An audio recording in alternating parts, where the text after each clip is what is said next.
Guys, Kristen Pierce. We are here on Broad Street where local business owners are trying to clean up after the flooding on Saturday. Really heavy rainfall, such a short amount of time, and just staying in the area caused a lot of damage for business owners here.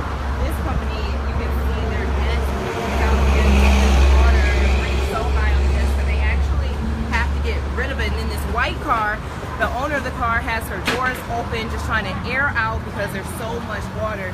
Now, if you take a look at this desk over here behind us, over here, Mike, you can see the water line. This is how high the water was inside of their business. So just imagine how it looked like outside. And then we can walk over here.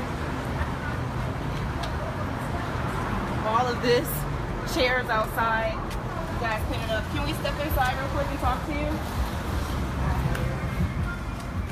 Now, we were talking earlier. What?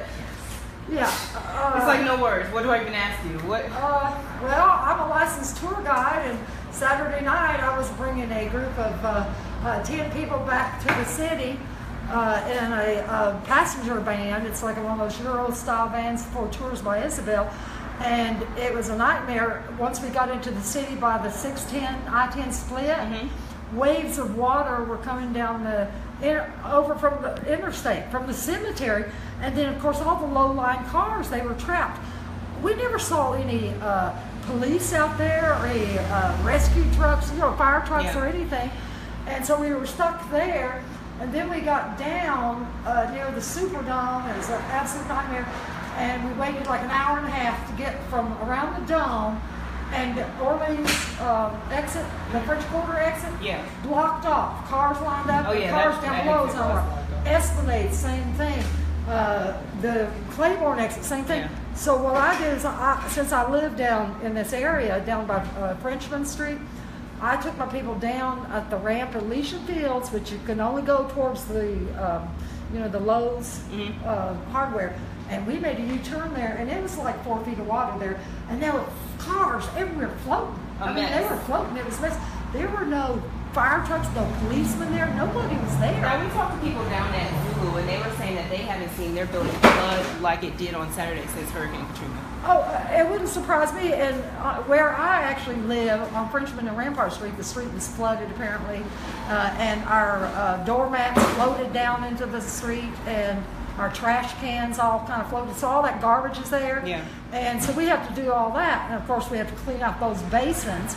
Although the only tools we would have would be our hands. So we don't have those big vacuum tools.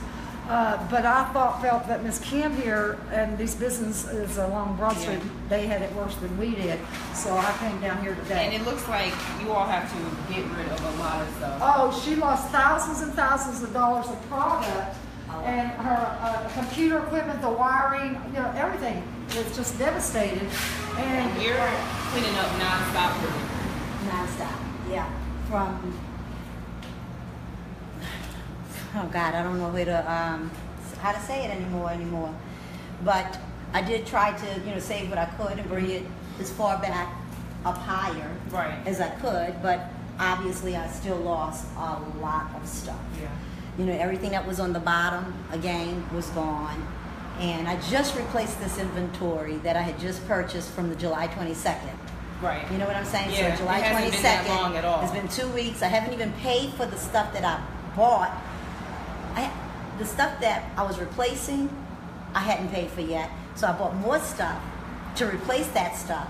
And then here I go and lose it again 2 weeks later. But the water, as you can see from the water line, that it's set here for hours and hours. It was 10:30 when I left this building because the gas in the area was smelling so strong. Right. That I just left the building. So I wasn't sure that I felt like, I don't know if I should stay here or not. Because she lives here. I live in the back of the building. Oh, wow. And at least the water didn't get to the house. Right, because there's some stairs there. Right. But at the same time, with the strong smell of the gas, I didn't feel safe. And the water was still down here at 10:30. At 10:30 last night, it was still sitting right where you see that line. It was still sitting here at 10:30, and I was able to luckily leave and go by my ex-husband, who was able to, thank God, still take me in. I'm happy that he did too, because it is a mess. And because the expense, the expense. Look at, see, I'm still pulling wet stuff out. That's got to come out.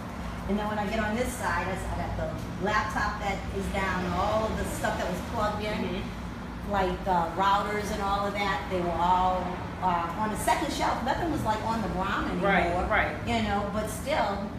Still a in the huge water, mess, and this is the second time that you've cleaned up in less than a month, in just 2 weeks. Yeah. And the thing about it is that the water sat for so long that caused me to lose even more, because as paper does, it absorbs and keeps going up, you know? And if the water came in and came out, that would have been one thing, but it came in and stayed. At 10:30, it was still here, you know? Well, thank you for talking to us. I know it has to be frustrating. It is. Frustrating for her, frustrating for a lot of business owners here on Broad Street, cleaning up for the second time in just 2 weeks. We'll have more coming up at 5, 6, and keep checking Facebook Live. We'll have updates here as well. Kristen Pierce, Channel 4.